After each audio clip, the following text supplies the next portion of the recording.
الحمدللہ رب العالمین والصلاة والسلام علی رسول اللہ صلی اللہ علیہ وسلم۔ رب اشرح لی صدری ویسر لی امری واحلل عقدۃ من لسانی یفقہوا قولی۔ سبحانک لا علم لنا الا ما علمتنا انک انت العلیم الحکیم۔ رب زدنا علما۔ ان الخیر الحدیث کتاب اللہ وخیر الہدی ہدی محمد صلی اللہ علیہ وسلم۔ جہنم کا بتایا تھا کہ جب وہ آئے گی تو کس قدر چیختی چلاتی ہوئی آئے گی، فرشتے کیسے لے کے آ رہے ہوں گے، غصے سے چیخ رہی ہوگی، ٹھیک ہے۔ اور وہ جب تنگ جگہوں پہ ڈالے جائیں گے، زنجیروں میں جکڑے ہوئے، تو وہ اپنی موت کو پکاریں گے۔ اور پھر اللہ نے کیا فرمایا کہ آج ایک نہیں کئی موتوں کو پکارو، لیکن اس عذاب سے چھٹکارا حاصل نہیں کر سکتے۔ میں نے اس کی تفصیل بتائی تھی کہ موت اللہ نے پیدا کی ہے، موت نہیں تھی پہلے۔ زندگی پیدا کی ہے اللہ نے، زندگی نہیں تھی پہلے، ٹھیک ہے۔ یہ اللہ تعالیٰ کی دونوں تخلیق ہیں۔ پھر اللہ نے فرمایا کہہ دیجئے کیا یہ عذاب بہتر ہے یا جنت جس میں وہ وعدہ کیے گئے ہیں متقی لوگ، اور وہ ان کے لیے جزا اور واپسی کی جگہ ہے۔ یعنی متقی لوگوں کا جو انجام ہے وہ جنت ہے، اور برے لوگوں کا انجام جہنم ہے۔ آگے چلتے ہیں انشاءاللہ۔ اعوذ باللہ السمیع العلیم من الشیطان الرجیم من ہمزہ ونفخہ ونفثہ۔ لهم فيها ما يشاءون خالدين كان على ربك وعدا مسئولا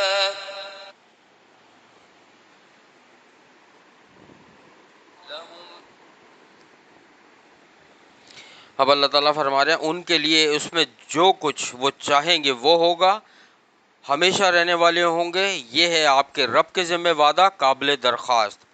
یعنی جنت میں جو کچھ بھی آدمی چاہے گا وہ وہاں موجود ہوگا، ٹھیک ہے۔ جو بھی آدمی چاہے گا وہ جنت میں موجود ہوگا، بلکہ پہلے ہی ایسی نعمتیں موجود ہوں گی کہ اس کو الگ سے چھانے کی ضرورت نہیں پڑے گی۔ اس کا کوئی پھل کھانے کا دل چاہے گا، وہ کٹا ہوا اس کے سامنے حاضر ہو جائے گا فوراً۔ وہ چاہے گا اس کے ساتھ میں یہ بھی کھاؤں، وہ بھی آ جائے گا، یہ بھی کھاؤں، وہ بھی آ جائے گا، اب یہ نہیں کھاؤں فلاں کھاؤں، وہ بھی آ جائے گا۔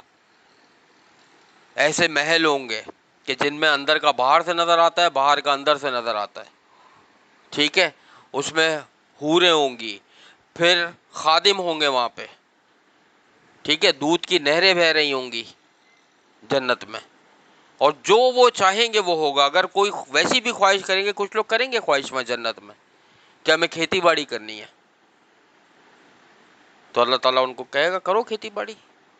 وہ بیج ڈالیں گے، پانی دیں گے، فوراً ہی فصل نکل آئے گی، اسی وقت اس میں پھل لگ جائیں گے۔ جنت میں یہ سب دنیا کی چیزیں ہیں جو وقت کے حساب سے ہونی ہے۔ جنت میں ٹائم اینڈ اسپیس ختم ہو جائے گا۔ یہ ایک بڑی زبردست تھیوری ہے، لیکن اس تھیوری کو سمجھنے کے لیے بہت تم لوگوں کے سر کے اوپر سے گزر جائے گی۔ ٹائم اینڈ اسپیس تھیوری اگر میں تم لوگوں کو سمجھاؤں کہ ٹائم اینڈ اسپیس ہے کیا، ٹھیک ہے۔ تو جو چاہیں گے وہ وہاں موجود ہوگا، یہ اللہ کی خاص رحمت ہے، ٹھیک ہے۔ اور ہمیشہ رہنے والے ہوں گے اس میں۔ جنت میں جو جائے گا وہ ہمیشہ اس میں رہے گا، اور یہ آپ کے رب کے ذمہ وعدہ ہے قابل درخواست۔ یہ اللہ کا وہ وعدہ ہے کہ جو اللہ پورا کر کے رہے گا۔ جو سوال کیا گیا ہے، یعنی جو سوال کیا گیا ہے جنت کا، اور اللہ عطا کر کے رہے گا وہ اپنے نیک بندوں کو، متقی لوگوں کو۔ اچھا ایک چیز ذہن میں رکھو بیٹا کہ جو بھی اللہ پر ایمان لاتا ہے نا، خالص اللہ پر ایمان، خالص اللہ، شرک نہیں کرتا، وہ اگر گنہگار بھی ہوگا تو اپنے گناہوں کی سزا جہنم میں بھگت کے پھر جنت میں جائے گا۔ میں نے وہ تفصیلاً ایک واقعہ بتایا تھا آخری جنتی کے بارے میں، کہ سب سے آخر میں جو شخص جنت میں جائے گا، سب سے آخری شخص، سب جنت والے جنت میں جا چکیں گے، جہنم والے جہنم میں جا چکیں گے، سب سے آخر میں جو جہنم سے نکالا جائے گا اور اس کو جنت کی طرف وہ کیسے جائے گا، کیا سوال کرے گا، پورا تفصیلاً ایک واقعہ میں نے سنایا تھا۔ اور وہ جب جائے گا جنت میں تو وہ یہ کہے گا یا اللہ پہلے سے ہی یہ اتنی بھری ہوئی ہے، ساری دنیا کے مسلمان اس میں، میرے لیے کیا جگہ ہے۔ تو اللہ تعالیٰ فرمائیں گے کہ دنیا میں جتنا ہے اس سے کئی گنا بڑی اس سے تمہاری جگہ ہے اس میں۔ ٹھیک ہے، تو بات یہ ہے اللہ پر ایمان. مشرک جنت میں نہیں جائے گا. کافر جس کی موت کفر پر ہوئی، واضح کفر پر، جنت میں نہیں جائے گا. پھر ایک اور حدیث سے ہمیں پتہ لگتا ہے کہ اللہ تعالیٰ نے حرام آمدنی سے پلے ہوئے جسم کو جنت پہ حرام کر دیا ہے، کہ وہ جسم جو حرام آمدنی سے پلا ہوا ہے، ٹھیک ہے، جس میں سود آ گئی، شراب کی کمائی آ گئی، جوا آ گیا، جو بھی حرام کمائی ہے اور بہت ساری چیزیں، ٹھیک ہے، اس پہ بھی جو پلا ہوا جسم ہے، یہ ہمیں حدیث سے پتہ لگتا ہے اللہ تعالیٰ نے اس پہ جنت حرام کر دی ہے.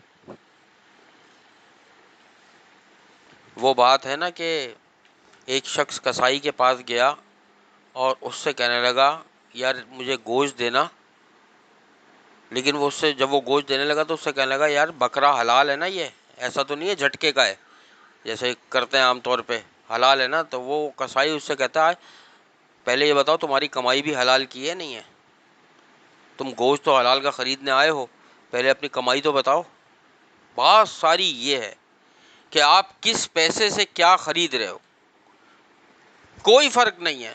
ایک حرام آمدنی سے پکا ہوا گوشت، ایک حلال آمدنی سے پکا ہوا گوشت، دونوں کے ذائقے ایک جیسے ہوتے ہیں، لیکن فرق ہے تو دلوں کا تقویٰ، اللہ کا ڈر.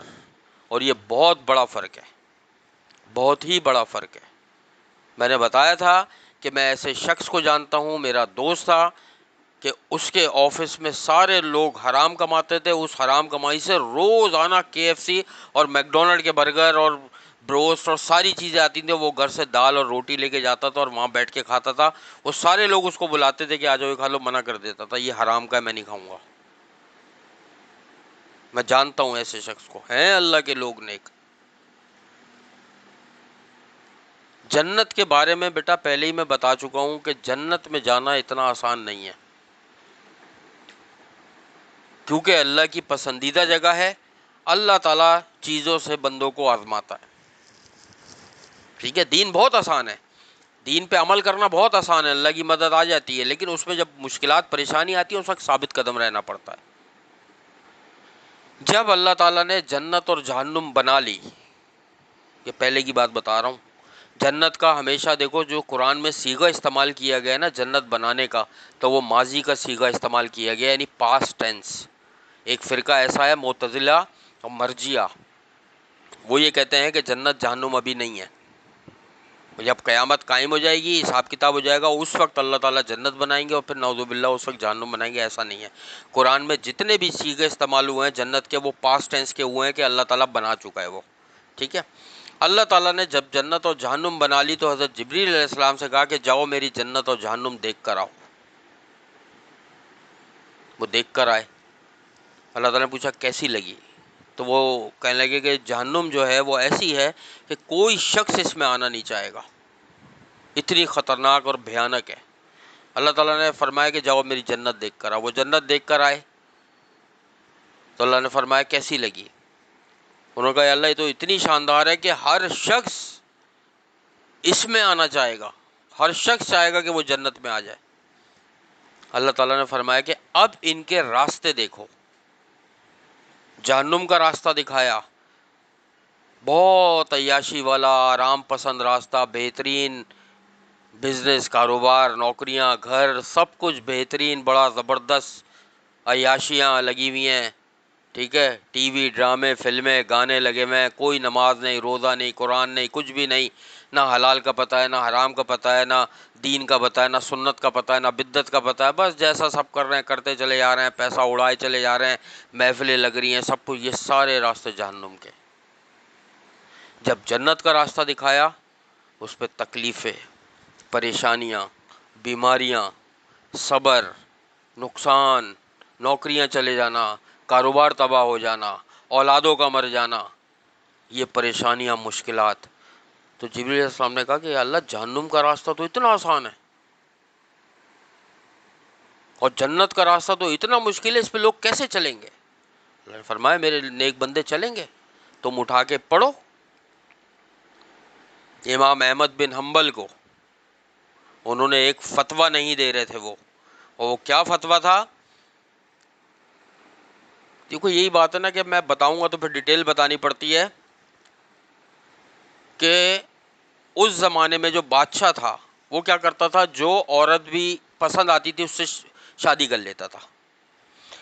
اگر وہ شادی شدہ ہے تو اس کو طلاق دلواتا تھا زبردستی اور شادی کر لیتا تھا. اب احمد بن حنبل کا جب زمانہ تھا وہ،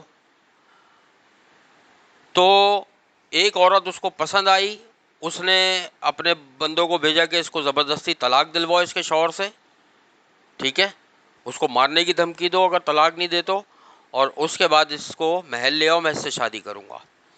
اچھا، علماء کرام کا اس وقت زور تھا، تو وہ عالم کہنے لگے کہ بھائی آپ احمد بن حنبل سے پہلے فتویٰ لے لیں اس کا کہ کیا ایسے طلاق ہو جاتی ہے.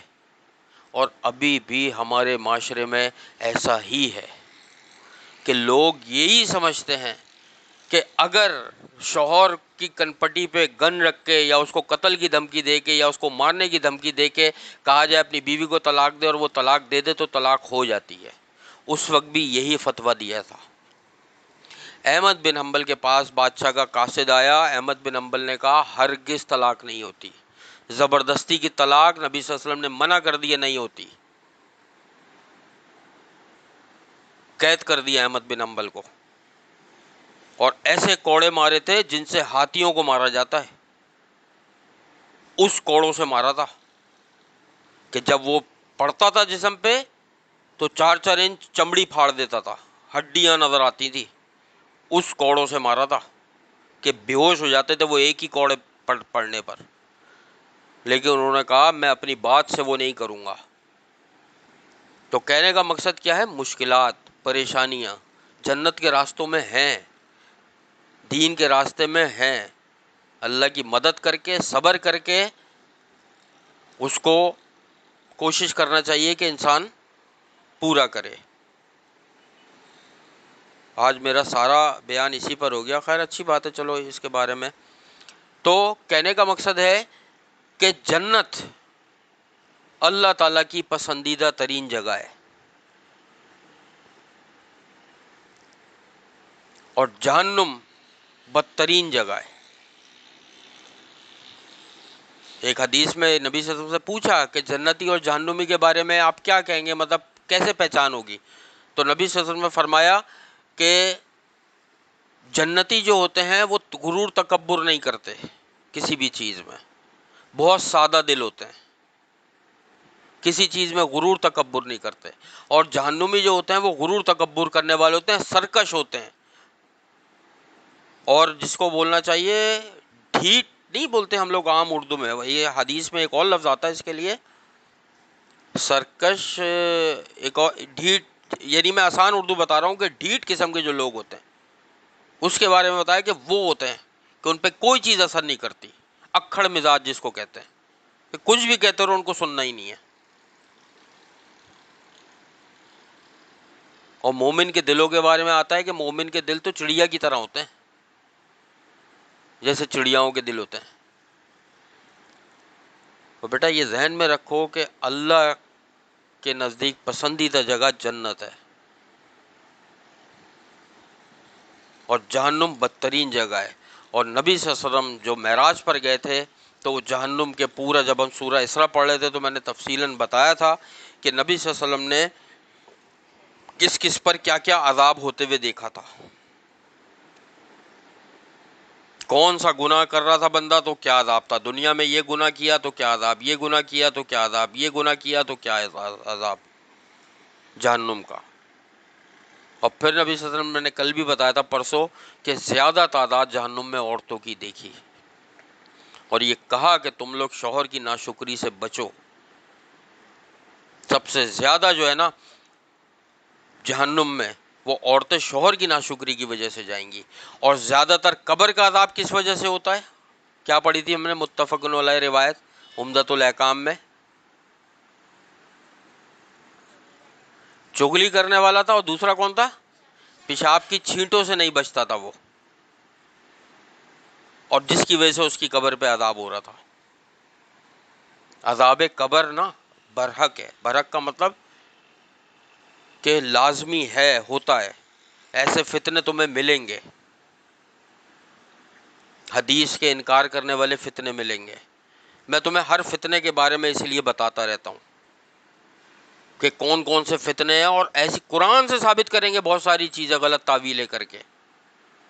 کبھی ان کی باتوں میں نہیں آنا، علماء کرام سے جڑ کر رہنا. ٹھیک ہے؟ تو اللہ تعالیٰ سے دعا ہے کہ اللہ تعالیٰ ہمیں ان جنتوں میں داخل فرمائے کہ جن کا اللہ نے قرآن میں مومنوں سے وعدہ کیا ہے، اور نبی صلی اللہ علیہ وسلم نے ارشاد فرمایا ہمیشہ جنت الفردوس کی دعا کیا کرو، کیونکہ جنت الفردوس جو ہے وہ اعلیٰ ترین مقام ہے، اس کے اوپر اللہ کا عرش ہے، اور تمام جنت کی نہریں جنت الفردوس سے نکلتی ہیں. تو ہمیشہ دعا جو ہے نا جنت الفردوس کے لیے کیا کرو. ٹھیک ہے؟ اور ماں کے پیروں کے نیچے ہے جنت، یہ ذہن میں رکھو. اویس کرنی کا واقعہ بتا چکا ہوں، حضرت موسیٰ علیہ السلام والا واقعہ بتا چکا ہوں، کتنے ایسے واقعات بتا چکا ہوں میں. ماں کی خدمت، ماں کو منع کر دینا، نبی صلی اللہ علیہ وسلم نے فرمایا اللہ تعالیٰ نے تم پر حرام کر دیا ہے ماؤں کی نافرمانی. آج ہمارے یہاں کیا ہوتا ہے؟ ماؤں سے بحث کر رہے ہوتے ہیں، اف تک کرنے کو منع کیا گیا ہے، افن کا لفظ ہے قرآن میں، اور ماؤں سے بحث کر رہے ہوتے ہیں. نبی صلی اللہ علیہ وسلم فرمایا کرتے تھے کہ میرا دل چاہتا ہے کہ اگر میری ماں اگر زندہ ہوتی اور میں نماز پڑھ رہا ہوتا اور میری ماں اگر مجھے پکارتی تو میں نماز توڑ کر اپنی ماں کے پاس حاضر ہو جاتا. آج ہماری مائیں جن کی زندہ ہیں وہ کیا کر رہے ہیں ان کے ساتھ؟ ماں کا حق 3 درجے زیادہ ہے باپ سے. اگر ماں کافرہ ہے، مشرک ہے، تب بھی اولاد اس کو اف تک نہیں کر سکتی، کسی کام کو منع نہیں کر سکتی اس کے. ہاں وہ شرک کرنے کے لیے کہے تو اولاد جو ہے نا منع کر دے، ورنہ کسی کام کے لیے بھی منع نہیں کر سکتی اگر وہ کافرہ اور مشرک بھی ہے تو. آج ہمارے گھر میں مائیں نمازیں پڑھ رہی ہیں، قرآن پڑھی ہیں، اور اولاد ایک نمبر کی نافرمان. ماں باپ کی برائیاں دوستوں سے چل رہی ہیں، ماں باپ کی برائیاں رشتہ داروں سے چل رہی ہیں. سوچو ہم کہاں جا رہے ہیں، ہمیں کس ٹریک پر ڈال دیا ہے. ہمارا قرآن اور حدیث کیا کہتا ہے اور ہم کس ٹریک پر چل رہے ہیں؟ کیسے کامیابی ملے گی؟ ماں کی دعا اور باپ کی دعا اگر نہیں ہو تو کیسے کامیابی ملے گی؟ باپ جنت کے بیچ کا دروازہ ہے. اور نبی صلی اللہ علیہ وسلم نے کیا فرمایا؟ لعنت ہے اس شخص کو کہ جس نے ماں یا باپ کسی ایک کو بھی اگر بڑھاپے میں پایا اور اس کی خدمت کر کے جنت میں نہیں جا سکا، اس پہ لعنت ہے. اور فرشتے نے آمین کری اس پہ، جبریل علیہ السلام نے آمین کہا، بلکہ نبی صلی اللہ علیہ وسلم نے آمین کہا اور جبریل علیہ السلام نے یہ دعا کری. اللہ کی رحمت کے 100 حصے ہیں، 99 حصے اللہ تعالیٰ نے اپنے پاس محفوظ رکھے ہوئے ہیں، اور صرف ایک حصہ زمین پہ اتارا ہے. اس ایک حصے کی وجہ سے ماں اپنی اولاد سے محبت کرتی ہے. اس ایک حصے کی وجہ سے جانور جو ہوتا ہے وہ اپنے بچوں کو نہیں کھاتا. شیرنی اپنے بچوں کو نہیں کھاتی، بھیڑیا جو ہے وہ اپنے بچوں کو نہیں کھاتا، اس ایک حصے کی وجہ سے. تو سوچو اللہ کتنا غفور و رحیم ہوگا. یہ اللہ نے مثال بیان کی ہے، حدیث کے الفاظ ہیں کہ اللہ کی رحمت کے 100 درجے ہیں.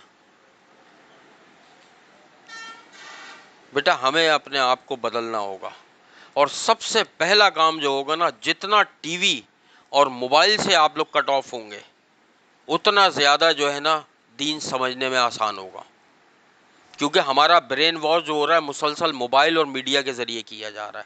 ایسے پروگرامز، ایسے ڈرامے، ایسے ٹاک شوز، ایسے مارننگ شوز، اور ایسے سوشل میڈیا پہ یا ایسی اپلیکیشن یا ایسے سافٹ ویئر ہیں کہ جو انسان کا برین واش اس حد تک کر دیتے ہیں کہ اس کو صحیح اور غلط کی پہچان نہیں ہوتی. اس سے جتنا ہم دور رہیں گے اتنا زیادہ ہم قرآن اور حدیث کو بہتر سمجھیں گے. یہ فتنے ہیں جو دین سے دور کر رہے ہیں.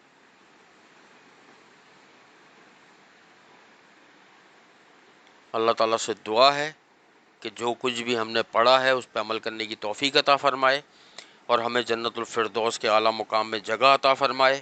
ہمارے گھروں میں، رزق میں، علم میں، عمل میں، روزگار میں بے حساب برکتیں عطا فرمائے. ہم سب کی تمام مشکلات، پریشانیاں، بیماریوں کو اللہ تعالیٰ دور فرمائے. ہماری تمام دعاؤں کو اور عبادتوں کو اللہ تعالیٰ اپنی بارگاہ میں قبول اور مقبول فرما لے۔ ہمیں جس طرح قرآن پاک پڑھنے سمجھنے کے لیے اللہ تعالیٰ نے دنیا میں جمع کیا ہے، قیامت والے دن اور جنت الفردوس میں بھی ہم سب کو اسی طریقے سے اللہ تعالیٰ جمع فرما دے۔ ہمارے والدین، بہن بھائی، رشتہ داروں پر اللہ تعالیٰ رحم فرما دے، سب کے گناہوں کو بخش دے اور سب کو بہترین صحت کاملہ عاجلہ عطا فرما دے۔ آخرت میں ہمارا حساب کتاب انبیاء، شہداء، صدیقین اور سلف صالحین کے ساتھ فرما دیجیے گا۔ ہمیں نبی صلی اللہ علیہ وسلم کا ساتھ، ان کی شفاعت اور ان کے ہاتھوں سے آب کوثر نصیب فرما دیجیے گا۔ ہم سب کو ان 70,000 لوگوں میں شامل فرما دیجیے گا جو بغیر حساب کتاب کے اللہ کی رحمت سے جنت الفردوس میں جائیں گے۔